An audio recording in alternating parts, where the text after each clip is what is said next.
So our challenge for today, magsasalita lang kami ng Tagalog. No English, no Italian. Straight Tagalog as in. Okay, 3, 2, 1. Ang hirap.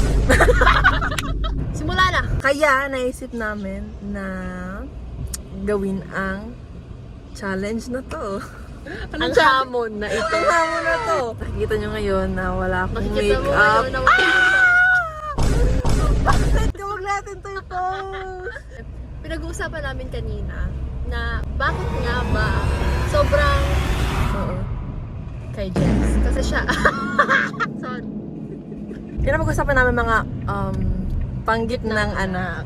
At Ang gitnang anak ako ay isang panggit ng panggit ng anak. anak. Ang hirap.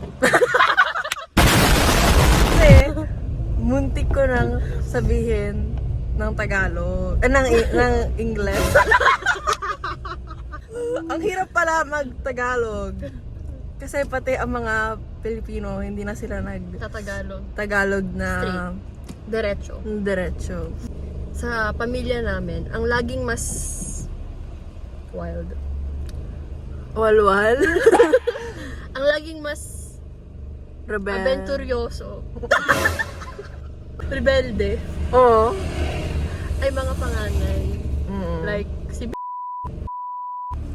Like si tapos si, di ba? Tapos yung mga mas matino, Maturo. Ang mas responsable naman ay mga kalahati. pang anak na panggitna. Kaya sabi namin na hindi kami kasya. Anong fate? hindi kami nararapat sa Papuri. stereong tipo. Pero rebelde din naman ang mga panggitnang anak. Panggitnang Sa anak. ibang panggitang anak, sa ibang Sa ibang aspeto. modo nila.